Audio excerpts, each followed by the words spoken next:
네, 투데이 이 키워드 시간입니다. 이번 주도 정리를 잘 해봐야 될 텐데요. 오늘의 첫 번째 키워드부터 열어봤습니다. 이번 주 주인공, 이번 주에 상당히 많은 이벤트가 있습니다. 뭐가 될까요? 정말 많은 이벤트들이 네. 있는데 그 안에서 살짝 언급이 됐던 이 잭슨홀 미팅에 나오는 파월이 이번 주 주인공으로 잡았습니다. 네. UBS 유명 투자은행은 최근 경제를 표현하는 리포트를 냈는데요. 화면 통해서 한번 이미지 보도록 하겠습니다. 제목이 Not too hot, no cold. 미국의 경제가 너무 뜨겁지도 너무 차갑지도 않은 기간을 경험하고 있고 글로벌 증시가 지난주 최고의 시간을 보냈다라는 표지의 제목입니다. 경제 매체들이 미국을 중심으로 증시 상황을 지난주부터 하나씩 평가를 하고 있는데요.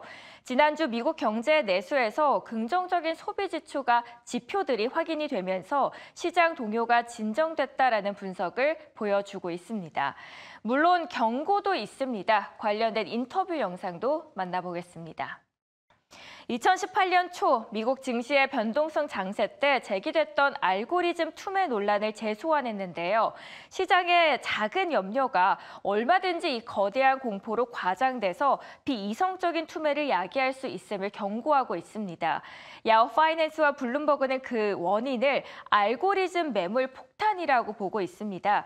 인터뷰에서는 시장 신호와 변동성 움직임을 따르는 개통적인 펀드들이 최근 4년 만에 가장 많은 달러 규모의 주식을 매도했다라고 언급합니다. 대표적인 사례가 서스퀘어 인터내셔널 그룹입니다. 최근 수주간 변동성 조절 펀드에서 빠져나간 주식 자금이 1,300억 달러, 그러니까 한국 돈으로는 178조 원입니다.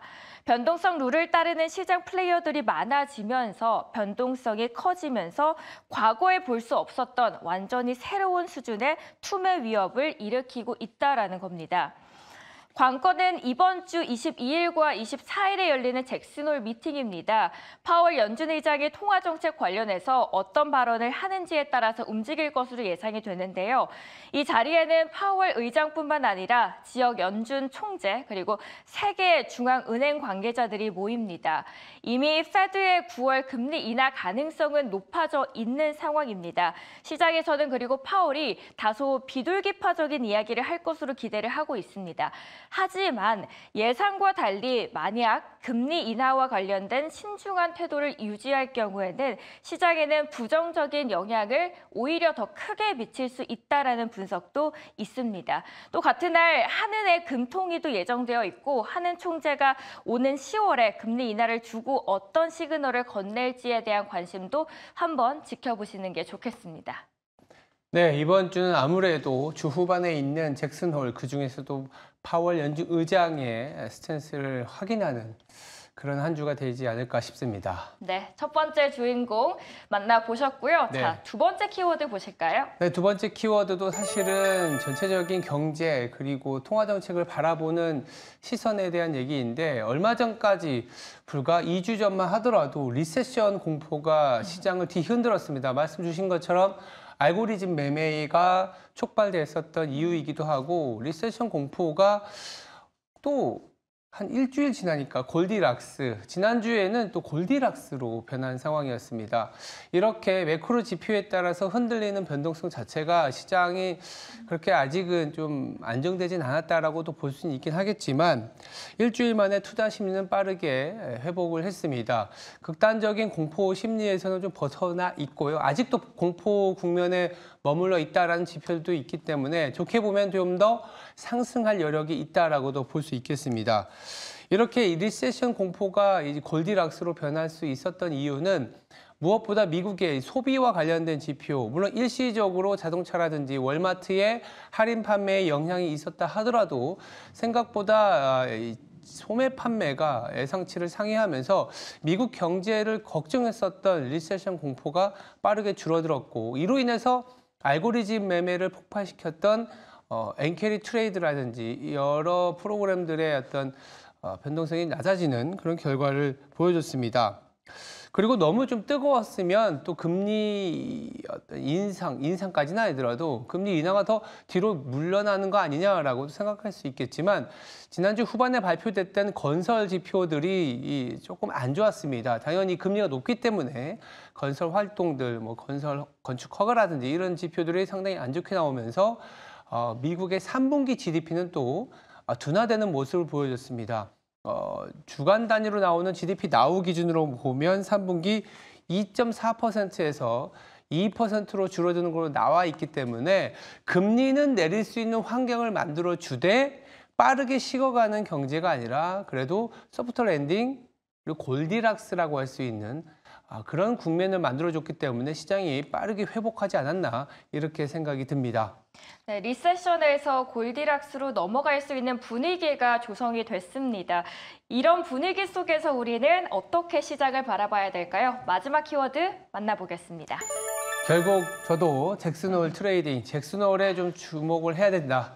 최근에는 무슨 이벤트가 있을 때에 트레이딩을 붙이는 게 많은 것 같아요. 월 초에는 트럼프 트레이딩이 그쵸. 있었고, 그리고 캐리 트레이딩, 최근에 해리스 트레이딩, 그리고 오늘은 아니면 이번 주는 또 잭슨홀 트레이딩이 될 수밖에 없을 것 같습니다.